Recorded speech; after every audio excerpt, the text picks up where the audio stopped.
Today we're digging into a really insightful source, Spirituality in Heart book.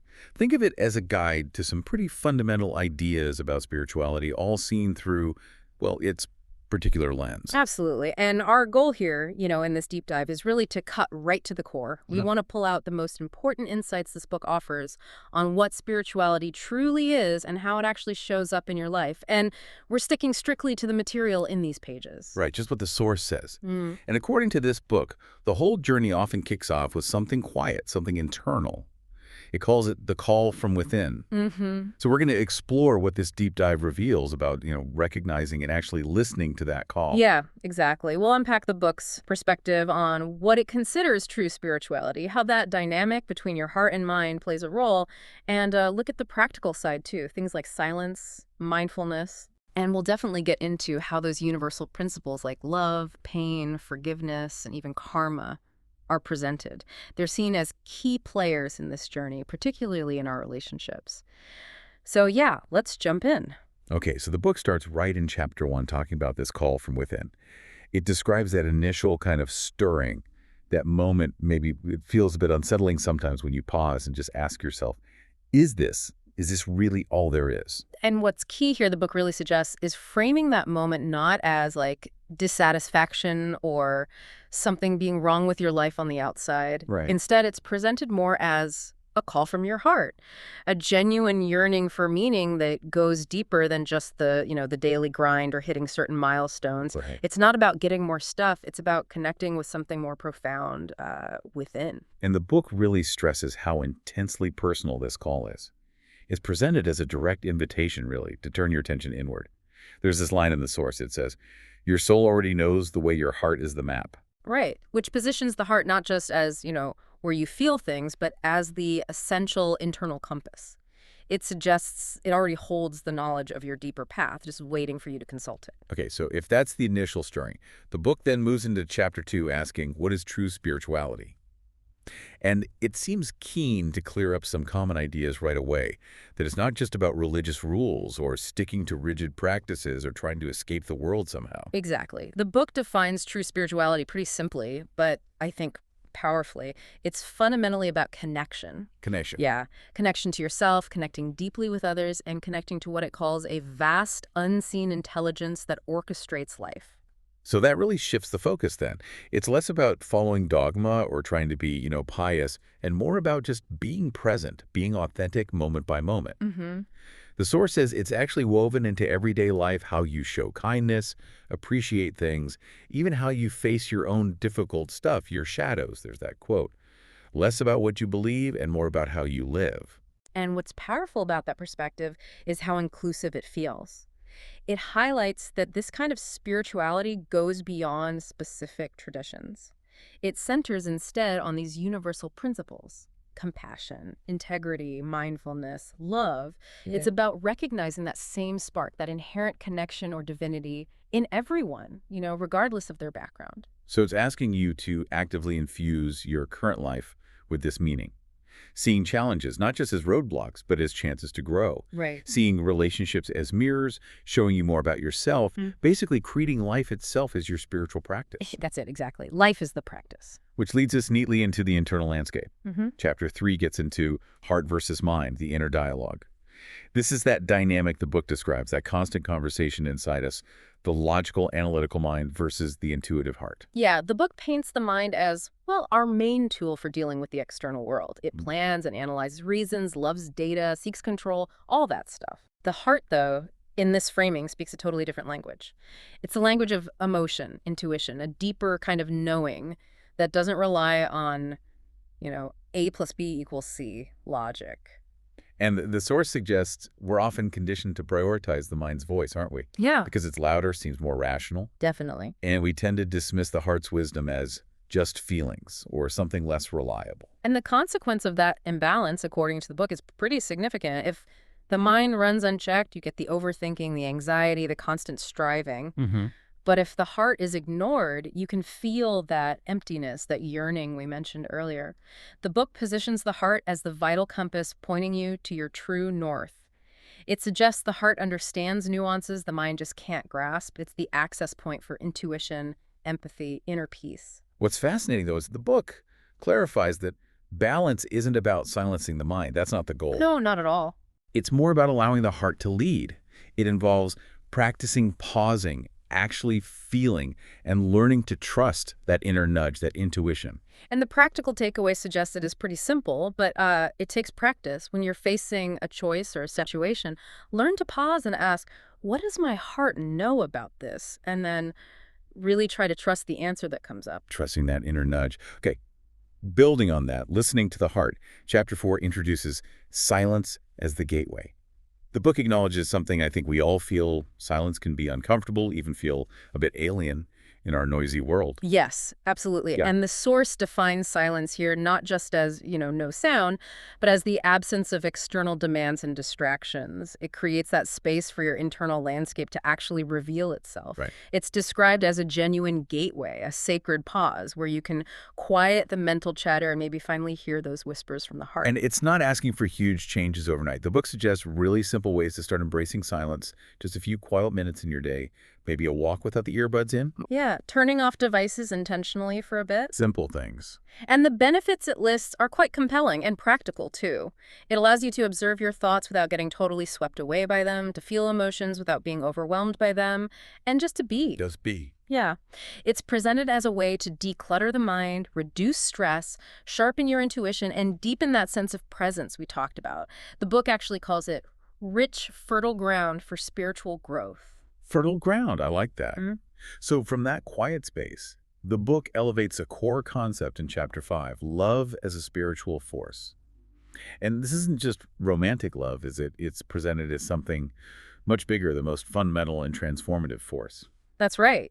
It's described less like a fleeting emotion and more as a foundational, energetic state, a universal current. And the focus is specifically on unconditional love. Unconditional. Yeah, the kind that exists beyond personal preferences, expectations, or limitations.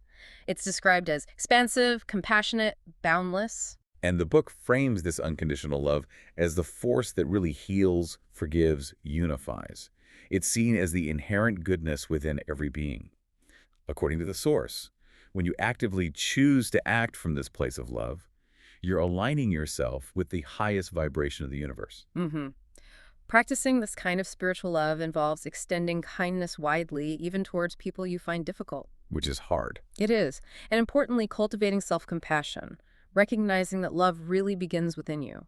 The book says it manifests in generosity, empathy, forgiveness, acceptance, just in your daily interactions. And the power of this, the book suggests, is huge. It dissolves fear, breaks down those perceived barriers between people, and opens your heart wider. It's not just something you feel. The source really emphasizes this. It's something you do.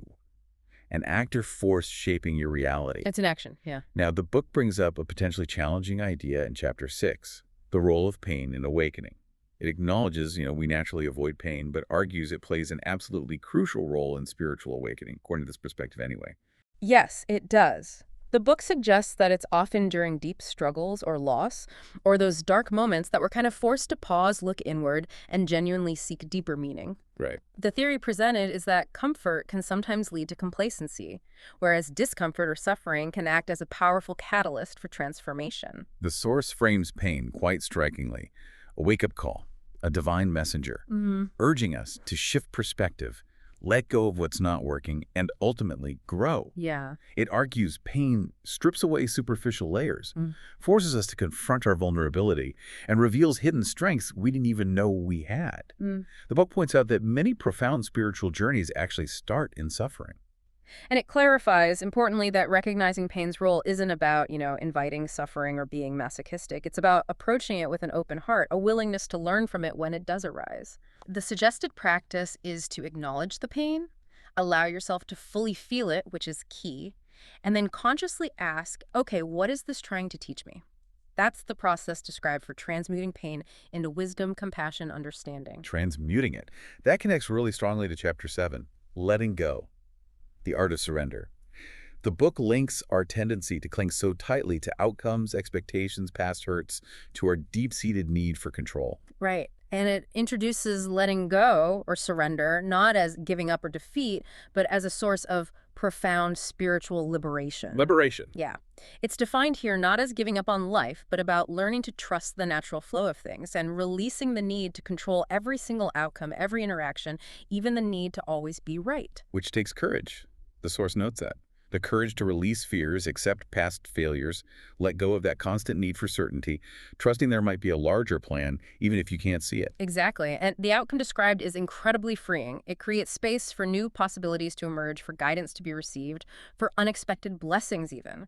The book suggests it significantly reduces anxiety and frees up a huge amount of mental and emotional energy. The practice is simple in concept, though, not always easy in execution.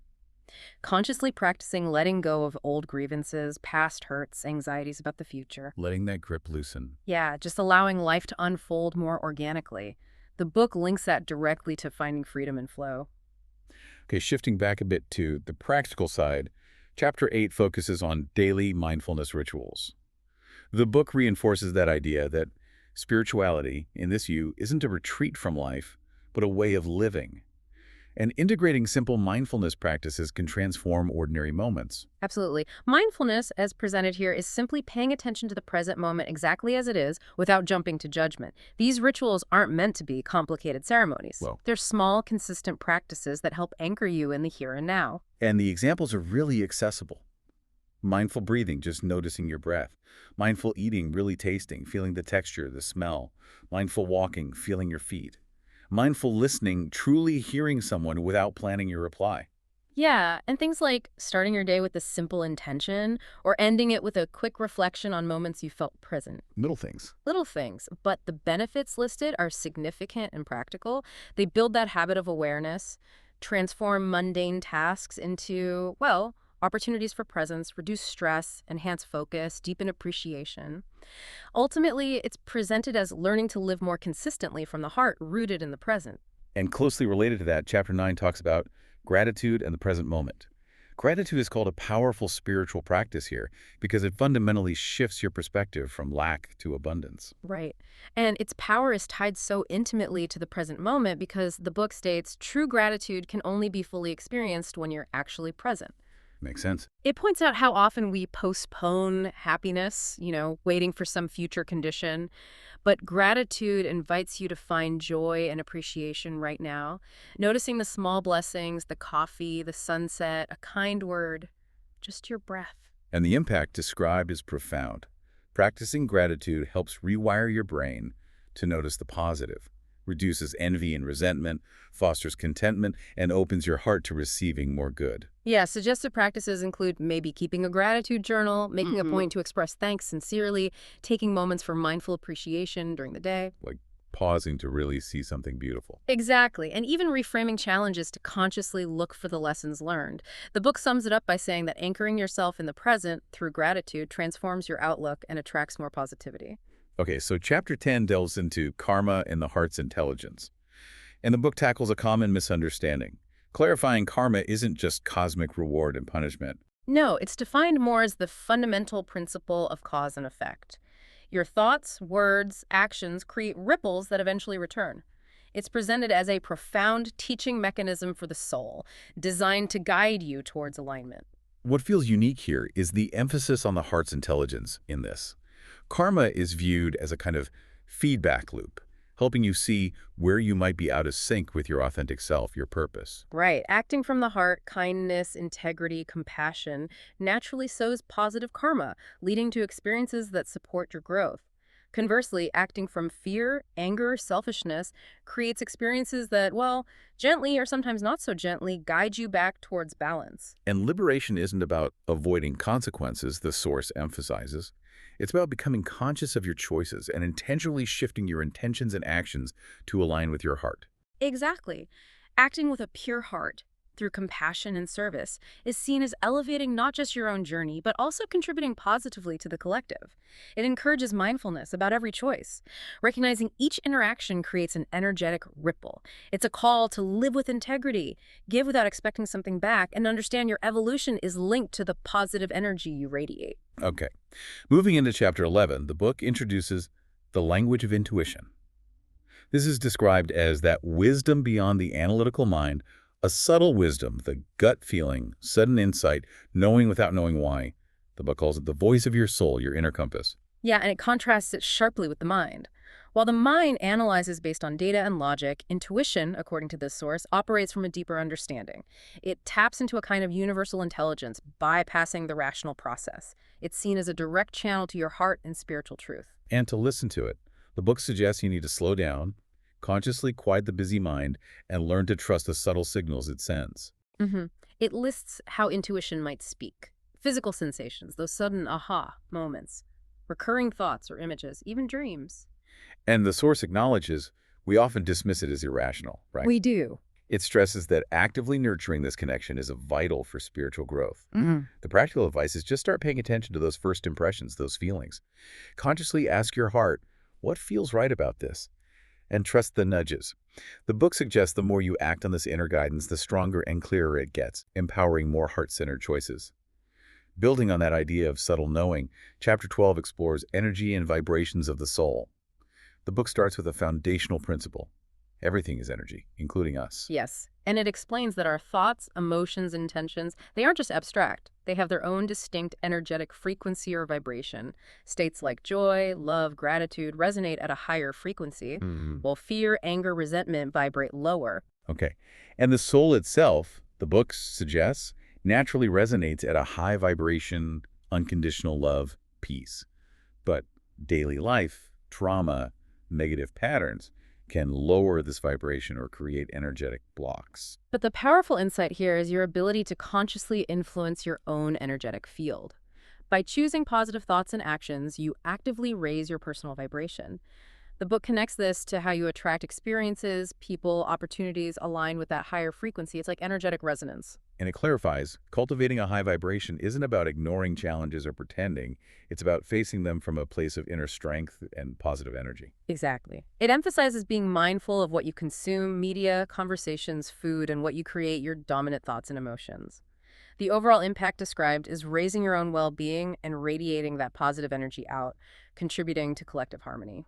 Shifting perspective a bit, Chapter 13 looks at connection beyond religion.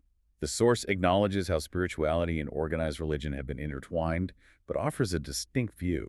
It strongly emphasizes that connection beyond religion means genuine spirituality transcends specific doctrines, rituals, or institutions.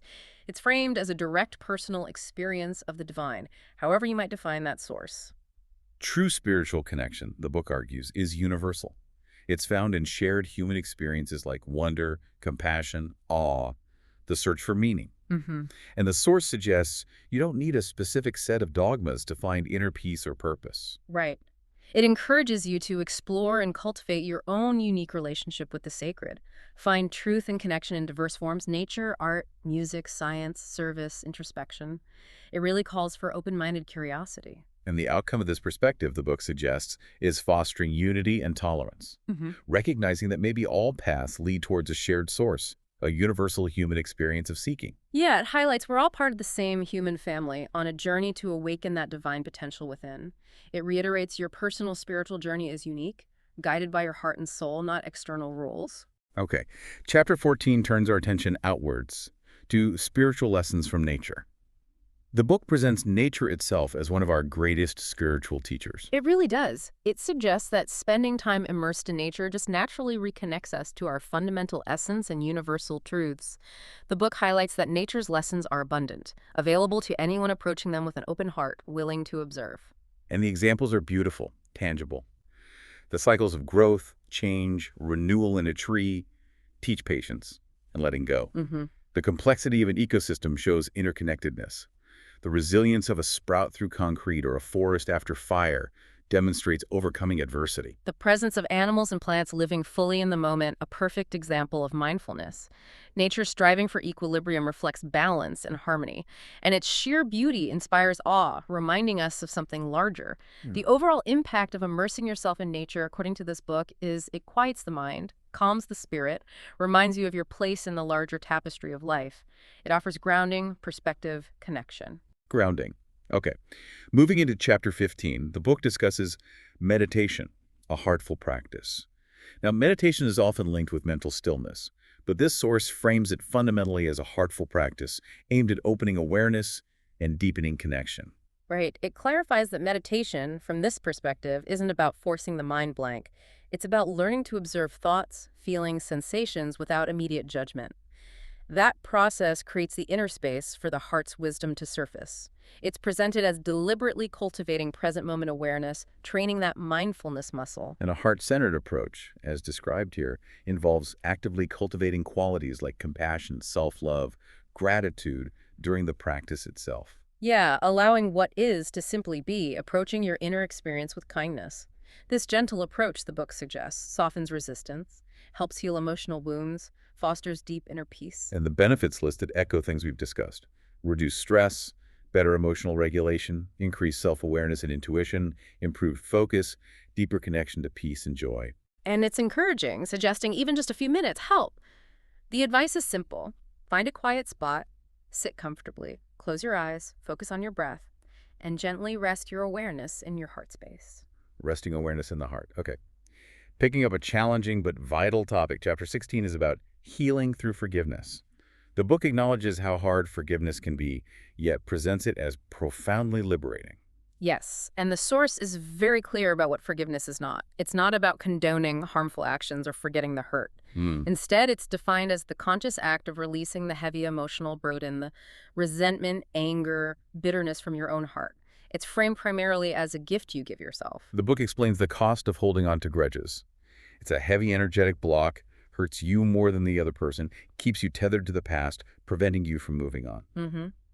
And forgiveness, the source notes, is usually a process, not a one-off event. It involves acknowledging the pain, allowing yourself to grieve, and then consciously choosing to release the intense emotional charge tied to it. And it highlights different areas needing forgiveness.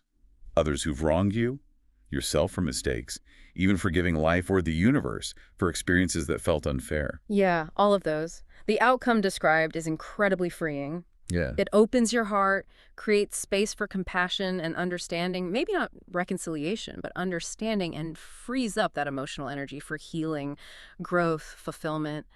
It's presented as an essential act of self-love, a vital step towards liberation. The source repeats, forgiveness isn't forgetting, but choosing peace over pain. Choosing peace. That act of releasing pain helps bring us to Chapter 17, awakening the inner light. The book introduces this concept that within every person, there's an inherent source of goodness, wisdom, divine energy, the inner light. It's not something you find or acquire, it's something you already possess. Right. And the core purpose of the spiritual journey, according to the book, is awakening this light. It's described as your true essence, untainted, your unique spark of the divine. The book suggests when you learn to live from this space, this inner light, it naturally radiates outward as joy, peace, compassion, authentic power. So what obscures it? The source says daily struggles, limiting beliefs, fears, unresolved pain. These aren't flaws, but seen as energetic and emotional blockages that cover or dim the light like dust on a lamp. Exactly. And the practices that help awaken it are described like polishing that lamp, things that clear away the blockages. The book points to practices we've already touched on: self-reflection, mindfulness, meditation, kindness, service, forgiveness, gratitude, connecting with joy. So the summary is powerful. By consciously living from your heart and nurturing your inner world, your inherent light shines brighter. This illuminates your own path and naturally inspires others. You become, as the book puts it, a beacon of hope and love. A beacon of hope and love, yeah. Building on that, Chapter 18 discusses living with spiritual integrity, defined as constantly aligning your actions, words, and thoughts with your deepest values and truths. It's fundamentally about living authentically, consistently, honestly with yourself and the world. Striving for harmony where who you are inside matches how you act outside. And the book acknowledges this is challenging, right?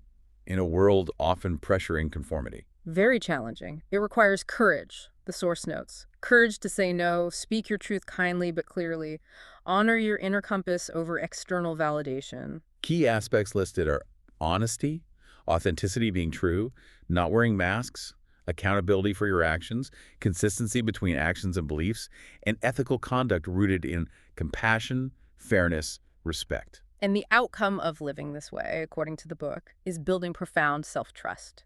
You learn you can rely on yourself. It also builds genuine trust with others. When inner and outer are smiling, it creates wholeness, peace, confidence, clarity. You're walking your talk. Walking your talk.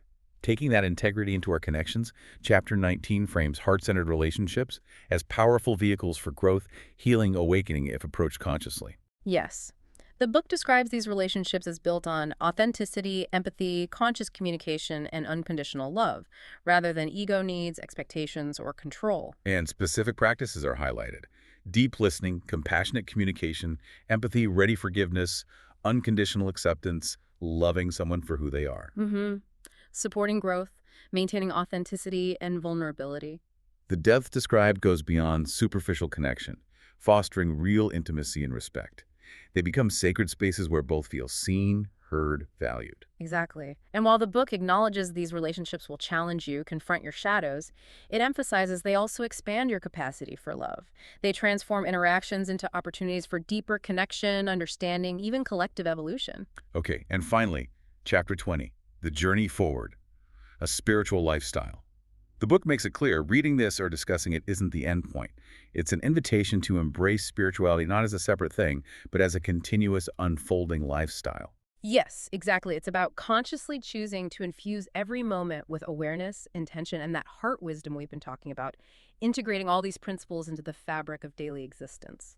So the book summarizes this integrated approach: living mindfully, acting with intention, cultivating compassion, embracing experiences for growth, practicing gratitude, listening to intuition, forgiving freely, connecting authentically. And the path is described as this continuous unfolding, a dynamic dance of learning, unlearning, rediscovering. It encourages embracing moments of clarity and confusion, steps forward and setbacks as all part of it. Right, it's not linear. Not at all. The core message is a return to the guidance. Your heart is your compass. Your inner light is your guide. Continue listening, learning, living from that awakened space. Because, as the book concludes, the world genuinely needs your light. Live with an open heart. Let your spirit shine. Wow. That was truly a deep dive into the core principles laid out in Spirituality and Heart Book, starting from that quiet inner call all the way through to integrating these ideas into, well, a vibrant, heart-centered way of living. And as the source continually emphasizes, the path isn't about reaching for something outside yourself or adopting new beliefs. It's fundamentally about awakening what's already inherent within you, guided by the wisdom of your own heart. It's a continuous, deeply personal journey woven right into everyday life. So given that this perspective really hammers home, integrating these principles into the practicalities of daily life, here's a final thought for you, our listener, to take away and perhaps sit with. What is one small, heart-centered ritual or practice, maybe something we touched on today from this book's perspective, that you could realistically commit to starting today, maybe even right now, just to begin infusing your everyday moments with a little more awareness, intention, and heart?